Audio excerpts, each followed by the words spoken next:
Gracias, muy buenas noches a todos los hermanos, a lo que podemos ver desde aquí y aquellos que no los vemos pero que sabemos que están.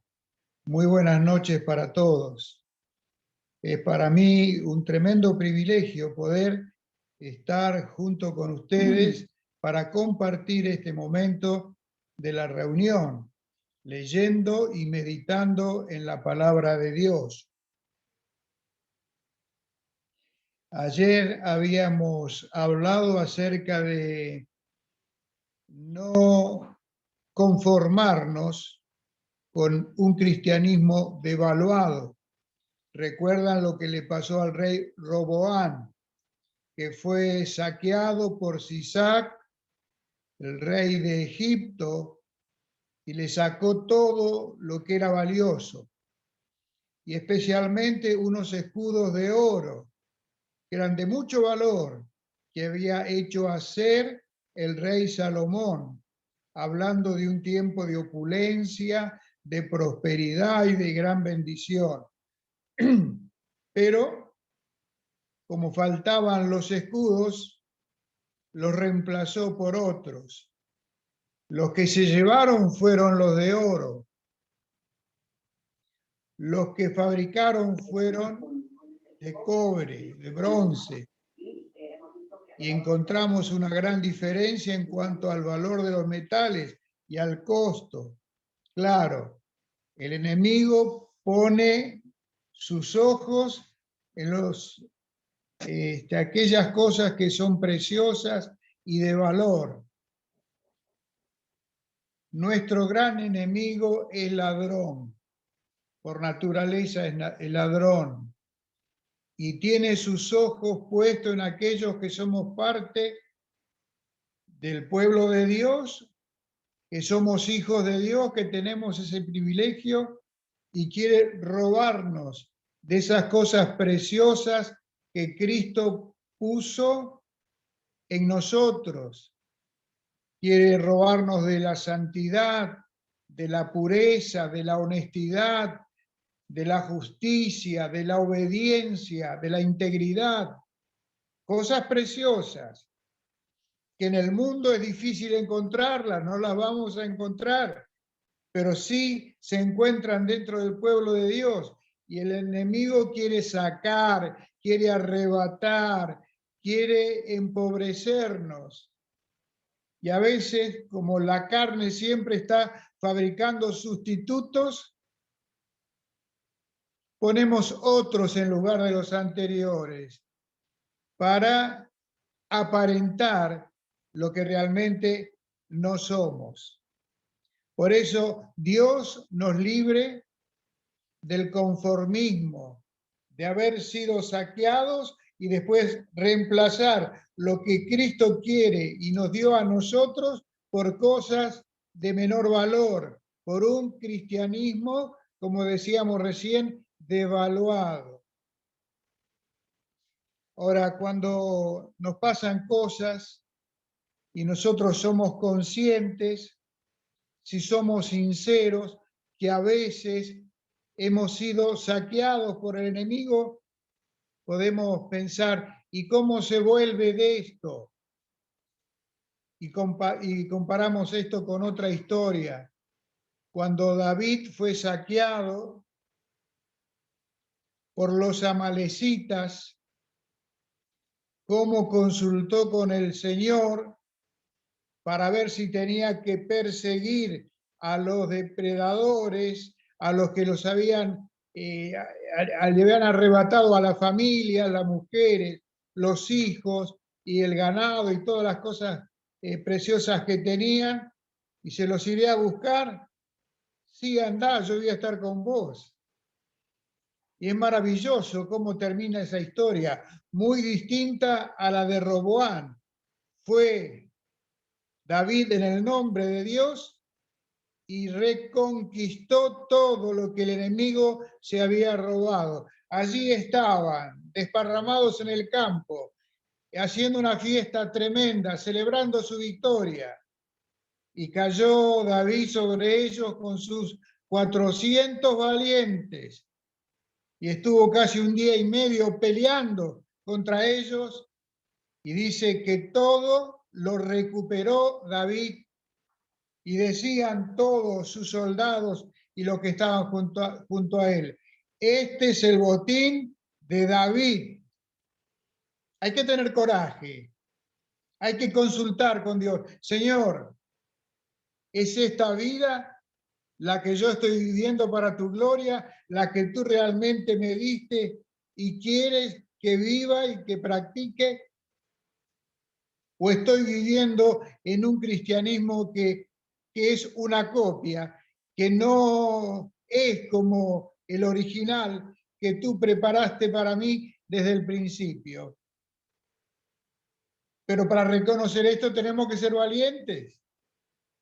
Tenemos que decir, ¿estamos conformes con el cristianismo que estamos viviendo? ¿O realmente hay muchas cosas que tendríamos que dejar y otras quizás tantas que tendríamos que hacer?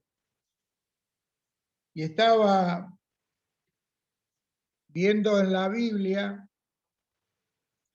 cómo Dios trata con nuestra rebeldía y con nuestros caprichos cuando nosotros no estamos dispuestos a hacer la voluntad de Dios.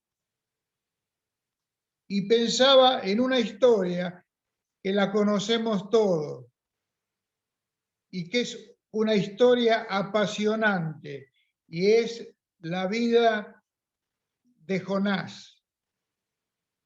Vamos a ir allí, al libro de Jonás, para compartir en esta noche algunos pensamientos. Dios había llamado a Jonás para que él vaya a Nínive a proclamar la palabra que Dios le había encomendado. Pero Jonás, por un espíritu netamente nacionalista, no quiere ir a Nínive a predicar, porque el crecimiento de Nínive iba a ser la perdición de su propio pueblo.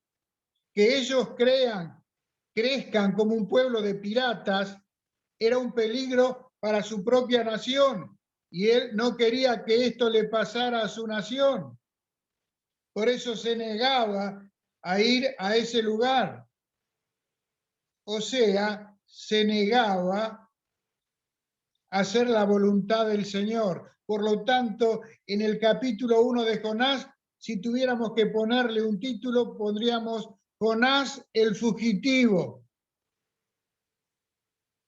Un hombre que era consciente de su pecado y que por culpa de él todos los marineros y tripulantes de esa embarcación a donde él iba estaban en peligro de muerte por su rebeldía, por su desobediencia.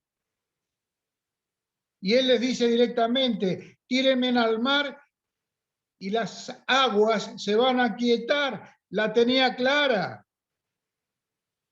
Y saben una cosa, en ningún momento tiene un intento de querer orar y clamar a Dios pidiendo perdón por su rebeldía y poner en peligro a toda una tripulación. Diferentes motivos, hasta tiene que ir el capitán del barco a sacudirlo para que se ponga a orar, porque estaba encerrado en su camarote. En el camarote de la indiferencia estaba Jonás encerrado. Ni la tormenta lo despertó de su sueño, tuvo que ir el capitán. ¿Y ustedes creen que ante la insinuación del capitán Jonás se puso a orar? No oró. Cuando estaban a punto de tirarlo al mar, porque él es el mismo que le dice a los marineros: tírenme al mar y después se va a hacer todo bonanza. No tiene una oración de arrepentimiento, pidiendo perdón a Dios ni para salvar su vida. Prefiere ponerse en las manos de los hombres antes que colocarse en las manos de Dios. Y no ora. En ningún momento en todo el desarrollo del primer capítulo de Jonás encontramos a Jonás orando. Su corazón está cerrado, su corazón está endurecido, no quiere saber nada con Dios y él prefiere morirse que hacer la voluntad de Dios. ¿Hay orgullo cierto ahí? Prefiere salir con la suya y morirse en vez de arrepentirse. Él pensaba que lo iban a tirar al mar y se terminaba todo. Lo que me resulta maravilloso es el tratamiento de Dios para con Jonás. Este libro es un monumento a la gracia y a la misericordia de Dios. Cualquiera de nosotros podíamos haber dicho en algún momento, Señor, ya que no quiere hacer tu voluntad, que se muera. Mandá a otro. No, Dios lo quería a Jonás. Dios lo quería a Jonás. Y por eso está el capítulo 2, que es toda una oración. En el capítulo 1 no quiso orar, pero ahora en el vientre del gran pez se nos narra todo el capítulo 2, es la oración de Jonás desde ese lugar tan insólito, donde él se quebranta. Y si tuviéramos que ponerle un título ahora a este capítulo, pondríamos Jonás quebrantado. Dios tiene formas y maneras para hacer reaccionar a aquellos que en algún momento, como tercos en alguna cosa que Dios nos esté mandando, le estamos diciendo que no, con nuestra forma de proceder, con nuestra forma de hablar, con nuestra forma de conducirnos. Por eso, el capítulo 2 comienza con la palabra entonces.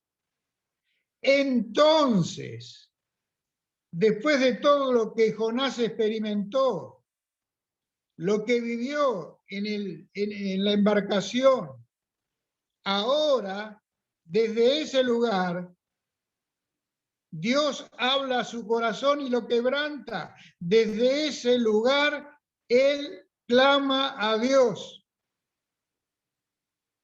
Es el lugar más insólito. Es un caso único. Que Dios termina el capítulo 1 y en el versículo 17 que engancha con el capítulo 2 encontramos esta palabra, pero benditos sean los peros de Dios, porque en esos peros Dios está activo y está preparando cosas para capturar la atención de un profeta rebelde. No era un pagano, la tenía clara, pero él quería hacer su voluntad. Dice, pero Jehová tenía preparado un gran pez que tragase a Jonás. Y estuvo Jonás en el vientre del pez 3 días y 3 noches. Hay que estar en ese lugar 3 días y 3 noches, ¿eh? No oró en su camarote. No oró en el suelo y ahí donde estaban todos los marineros y que le estaban rodeando y que le estaban haciendo una requisitoria como policíaca, preguntando montones de cosas. Él estaba allí respondiendo y no dijo en ningún momento: paren que voy a clamar a mi Dios y le voy a pedir perdón a mi Dios porque esto es culpa mía, lo que está pasando es exclusivamente por mi culpa. No, no lo hizo. Ahora sí lo hace. Y ahora vamos a leer esta oración. Jonás capítulo 2. Entonces oró Jonás a Jehová, su Dios, desde el vientre del pez y dijo: invoqué en mi angustia a Jehová y él me oyó. Desde el seno del Seol clamé y mi voz oíste. Me echaste a lo profundo en medio de los mares. Escuche esta palabra de él. La confusión que él tenía. Dice: me echaste a lo profundo. Dios no lo echó. Él quiso que lo tiraran por la borda al mar. Esto fue a pedido de él. Si vemos que hizo un pedido, Jonás, es a los marineros: échenme al mar y se le soluciona el problema. Y él pensaba que Dios iba a quitarle la vida. Por eso no está bien este me echaste. No es por intervención de Dios, sino por culpa de él, que pidió y prefirió que lo echaran al mar antes que ponerse a hacer la voluntad de Dios e ir a Nínive. Me echaste a lo profundo, en medio de los mares, y me rodeó la corriente. Todas tus ondas y tus olas pasaron sobre mí. Entonces dije: otro error cuando él está orando. Dice: desechado soy. Y al ver nosotros la historia y conocer la historia, nunca en ningún momento fue desechado por Dios, sino que Dios tenía preparado ese gran pez porque lo amaba, porque le tenía misericordia y porque lo quería a él. No quería a otro en Nínive, lo quería a él. Entonces no es que había sido desechado, sino que Dios estaba expresándole todo su amor y toda su misericordia y él no se daba cuenta. A veces nos pasa a nosotros que nos suceden cosas, Dios permite que nos pasen cosas y por las cosas que estamos experimentando podemos pensar que hemos sido desechados de la misericordia de Dios y de la gracia de Dios. Para nada, nunca pienses esto de tu Padre Celestial, de mi Padre Celestial. Nunca Dios va a hacer eso con nosotros. Nuestro Dios no es un Dios vengativo. No es un padre que se enoja con facilidad y que hace cosas tremendas, no. Acá encontramos una historia distinta. Entonces dije: desechado soy de delante de tus ojos, mas aún veré tu santo templo.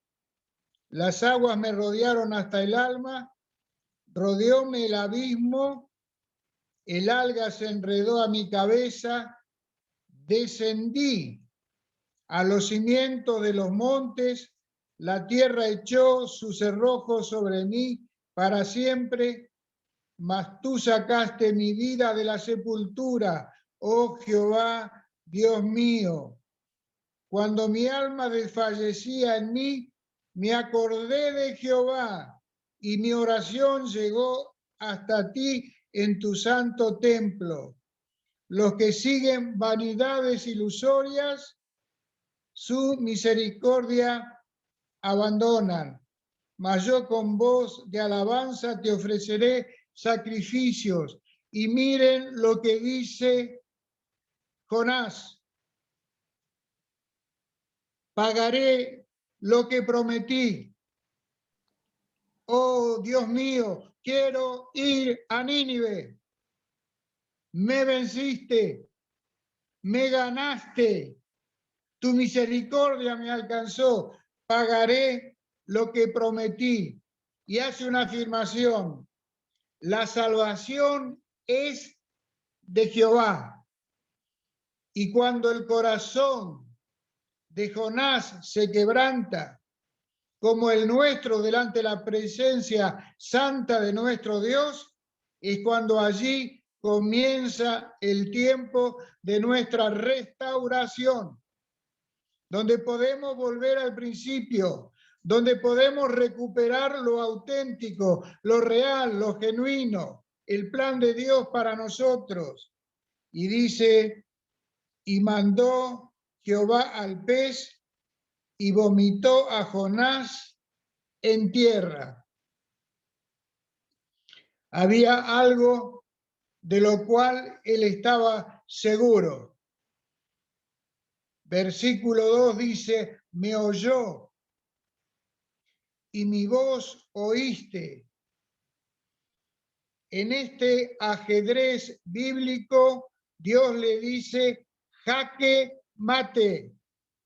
Estaba encerrado, no se podía escapar, no podía ir a ningún lado, estaba allí, muy confundido, en una reflexión equivocada, diciendo en su oración, y quedó registrado acá en la Biblia: desechado soy. Estaba muy confundido. Descubre la realidad de que solo Dios le puede dar vida, pero tiene la certeza íntimamente, tiene la seguridad que su oración había llegado a destino. Y en medio de esta lucha, allí en ese lugar, tiene paz. Ahora, en el versículo 8 dice algo que quisiera tener una pequeña reflexión. Dice al comienzo del versículo 8: los que siguen vanidades ilusorias, su misericordia abandonan. ¿Cuál era la vanidad ilusoria? Que Jonás pensaba que él iba a salirse con la de él, que iba a poder prevalecer su propia voluntad por encima de la voluntad del soberano Dios. Imposible. Dios, si somos duros, si somos caprichosos, Dios en su gran misericordia va a insistir con nosotros y nos va a hablar una vez y otra vez. Y así como tenía preparado un gran pez, así tiene preparadas diferentes cosas para usarlas con nosotros si en algún momento estamos en desobediencia o estamos en rebeldía o somos caprichosos o queremos salir con nuestros propios planes y con nuestros propios proyectos. A veces podemos tener la cabeza con puras fantasías y planes propios. Estas son las vanidades ilusorias. Dios lo convenció, ahora quiere obedecer. Por eso recién leíamos esa frasecita que encontramos en el versículo 9. Pagaré lo que prometí. Él sabía que era deudor a Dios, pero quería cancelar esa deuda, quería sacársela de encima. Y miren si se la sacó de encima, porque cuando comenzamos el capítulo 3 de Jonás, encontramos a uno solo con Dios, que hace que toda una ciudad se arrepienta, desde el rey hasta el más pequeño del pueblo, de la ciudad, se arrepienta y se quebrante y clamen a Dios pidiendo perdón para no ser destruidos. Uno solo, con Dios siempre somos mayoría. dice al final del libro que había en Nínive como 120.000 que no sabían discernir entre su mano izquierda y su mano derecha. Los que saben hacer cálculos sobre demografía dicen que para que haya esta cantidad de niños en una ciudad como Nínive, tendría que haber más o menos 1 millón de habitantes en ese lugar. Si había solamente 120.000 niños de esa edad y en esas condiciones. ¿Qué quiero decir con esto? Que duró 3 días la recorrida. Yo no sé cómo sería su rostro. Yo no sé cómo sería el tono de su voz. Yo no sé si su cara estaba marcada por los jugos gástricos del pez. No sé cuál era la impresión física de este hombre, pero lo que sí sé, que le creyeron. Y nadie descubrió que era hebreo, porque él no estaba en Israel, estaba en una nación pagana donde no hablaban el idioma hebreo. Sin embargo, todos entendieron lo que él estaba hablando. Todos comprendieron el mensaje y todos se arrepintieron. Esto es único. Es un verdadero milagro. Si es un milagro el capítulo 2, el 3 es otro milagro. Porque Dios estuvo en todo momento con Jonás para que Jonás hiciera la voluntad de Dios. Esto es sencillamente maravilloso. Él gastó todos sus ahorros para pagar el gran escape, pero Dios se encargó de pagarle el viaje de regreso y de acompañarlo en la misión que Dios le había encomendado, donde él no iba a estar solo. No estuvo solo ni en el barco, ni en el vientre del gran pez, ni cuando estaba en Nínive predicando. Dios estuvo con él, trabajando intensamente. Y Dios es lo que hace con cada uno de nosotros, y a veces nosotros por allí no nos damos cuenta que si todavía tenemos cosas pendientes para con Dios, Dios quiere convencernos de que el mejor camino, el camino de la bendición, es el de la obediencia a la palabra de Dios. Y aquí nos encontramos con esta realidad, ¿no es cierto? Capítulo 10. Termina el capítulo con estas palabras. Y mandó Jehová al pez y vomitó a Jonás en tierra. ¿Saben de qué nos habla el vómito este? Jonás fue liberado. Dios permitió que el pez abriera la boca y lo vomitara en condiciones para hacer la voluntad de Dios. Esto es sencillamente maravilloso. Salió en condiciones y preparado para hacer la voluntad de Dios, para que Él pueda pagar lo que había prometido. El soberano da la orden y se produce el quebrantamiento. Este es el comienzo para recuperar lo auténtico. Cuando no funcionamos como tenemos que funcionar, Dios hace que a través de diferentes elementos que Él tiene a su disposición, nos quebrante nuestro corazón y nuestra voluntad, a veces rebelde, para que nos dispongamos a hacer la voluntad del soberano, porque sabemos que allí solo está la bendición. Por eso decimos, el quebrantamiento produce liberación. Ahora bien, ustedes pueden preguntarse, ¿liberación de qué? De nuestro ego, hermanos, de nuestro yo, de nuestra soberbia, de nuestra desobediencia. De eso fue liberado Jonás. Por eso fue vomitado, porque salía del vientre del gran pez totalmente convencido que tenía que ir a Nínive. No lo convenció Jonás a Dios. Dios tiene todas las herramientas para convencernos a nosotros cuando nosotros no estamos haciendo las cosas bien. Y como decíamos al principio, Dios no lo reemplazó por otro. ¿Qué es esto? Misericordia, pura gracia. Dios tenía planes con él. Y observamos con tremenda admiración y regocijo lo grande de la gracia de Dios para con nosotros. Dios por su gracia nos redimió y por su gracia nos ha sostenido hasta ahora, hermanos. Y nos ha tenido tanta paciencia, tanta misericordia y nos ha perdonado tantas veces.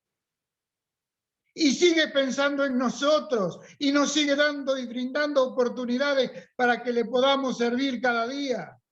Dios está atento en cada uno de sus hijos. ¿Por qué? Porque nos ama, porque dio lo más precioso que Él tenía para poder salvarnos y redimirnos. Por eso Él quiere que nosotros estemos ajustados a sus planes y a su voluntad. Y si en algún momento el enemigo nos engañó o nos robó, que nosotros podamos volver al principio. Como Jonás volvió o fue a Nínive, ese era el lugar. Allí tenía que ir. Por eso, bendito sea nuestro Señor. Y llega a una conclusión absoluta, diciendo en el versículo 9, la salvación es de Jehová. Sí, lo había experimentado. La salvación es de Jehová. Él lo podía testimoniar. Yo tenía que haber muerto ahogado, pero estoy acá en Nínive predicando. Bendito sea el Señor, que no se enojó de tal manera que me dijo, vos no vas nunca más a ningún lado. Es tu última oportunidad. No tenés más oportunidades. Mi Dios es un Dios de segundas oportunidades. Bendito sea el Señor por tantas oportunidades que me ha concedido a mí por su gracia. Por eso podemos apropiarnos para cerrar esta sencilla meditación con la expresión de David en el Salmo 51:17.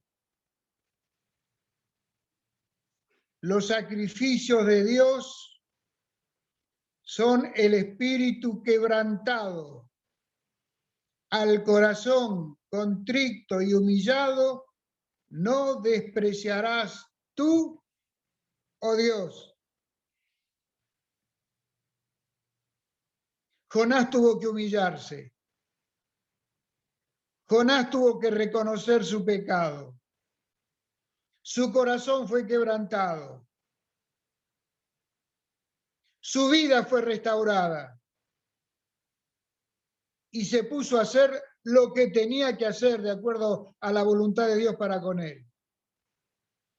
Que esto es lo que hagamos cada uno de nosotros, sabiendo que el Dios de Jonás es nuestro Dios y es nuestro generoso Padre Celestial. A Él sea toda la gloria con exclusividad. Amén, hermanos.